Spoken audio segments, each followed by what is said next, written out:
राजस्थान में जल्द होगा मंत्रिमंडल विस्तार। कई मंत्रियों की हो सकती है छुट्टी।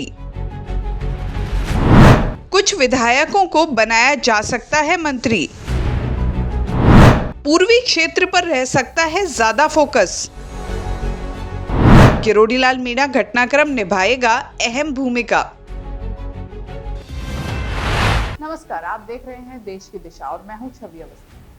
दोस्तों, राजस्थान का बजट आ चुका है। इस बजट में काफी कुछ दिलचस्प बातें रही।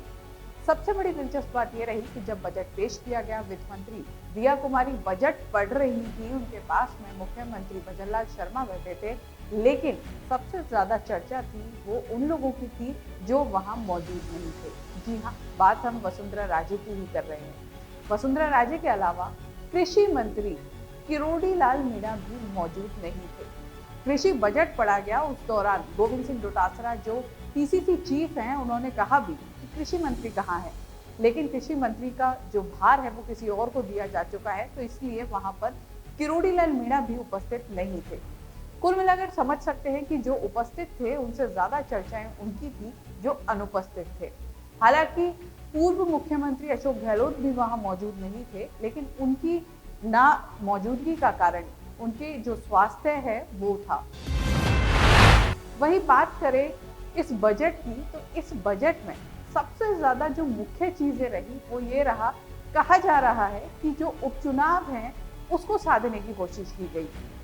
लेकिन बीते कुछ समय से, जैसे हमने शुरुआत में ही जिक्र किया किरोड़ीलाल मीणा का, तो वो काफी ज्यादा सुर्खियों में बने हुए हैं और इस बजट में भी कहीं ना कहीं वो सुर्खियों में फिर से आते नजर आए। दरअसल इस बजट में सबसे ज्यादा जो राशि दी गई वो किरोड़ीलाल मीणा के क्षेत्र को और उनका जो महकमा है उसको दी गई।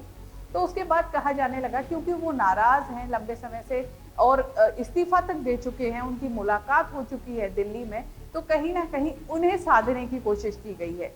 अब भाजपा को किरोड़ीलाल मीणा को साधना क्यों जरूरी है ये भी समझ लीजिए, क्योंकि अब उपचुनाव है और पूर्वी क्षेत्र में सबसे ज्यादा जरूरत है मीणा समाज को साधने की और पूर्वी क्षेत्र को साधने की।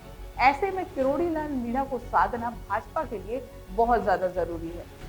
इसी के साथ एक चीज और है, क्योंकि कहा जा रहा है अगले ही महीने मंत्रिमंडल विस्तार और फेरबदल भी हो सकता है। ऐसे में किरोड़ीलाल मीणा ने जो भी शर्तें रखी हैं या फिर उनको जो भी मनमाफिक विभाग चाहिए वो भी मिल सकता है। इस तरीके की बातें भी राजनीति के गलियारों में चल रही हैं, क्योंकि लगातार किरोड़ीलाल मीणा की दिल्ली में मुलाकात हुई है, जेपी नड्डा के साथ मुलाकात हो चुकी है, अन्य जो वरिष्ठ नेता हैं उनके साथ मुलाकात हो चुकी है, और जिस तरीके से एक शांत माहौल में एक शांत स्वभाव के साथ किरोड़ीलाल मीणा इस समय चुप बैठे हुए हैं, उससे ये भी अंदाजा लगाया जा रहा है कि जल्द ही जो विस्तार या फेरबदल होगा उसमें उनकी कहीं ना कहीं चलती हुई नजर आने वाली है। माना यह भी जा रहा है कि 3 से 4 मंत्रियों की छुट्टी हो सकती है और जो कुछ विधायक हैं जो अच्छा प्रदर्शन कर रहे हैं या फिर आने वाले उपचुनाव और आने वाले जो चुनाव रहेंगे उनके लिए बेहतर हो सकते हैं, उनको आगे बढ़ाया जा सकता है। पूर्वी क्षेत्र में समझें, क्योंकि भाजपा को बहुत बड़ा नुकसान हुआ है लोकसभा चुनाव में पूर्वी क्षेत्र से, तो ऐसे में वहां के कुछ विधायकों को भी आगे बढ़ाया जा सकता है। कुल मिलाकर समझ सकते हैं कि आने वाला जो समय है या फिर आने वाला जो महीना है, सावन का तो रहने ही वाला है, लेकिन इसके साथ ही राजनीति में भी काफी ज्यादा लाभ और हानि दोनों ही तरह की बौछार हो सकती है। अब किसको क्या मिलता है, कौन सा पद किसके हाथ आता है, अंदर की क्या बातें रहती हैं, हम आपको ऐसे ही बताते रहेंगे। लेकिन इसके लिए आपको देखना पड़ेगा न्यूज़ टाइम्स टुडे को और सब्सक्राइब करना ना भूलें। नमस्कार।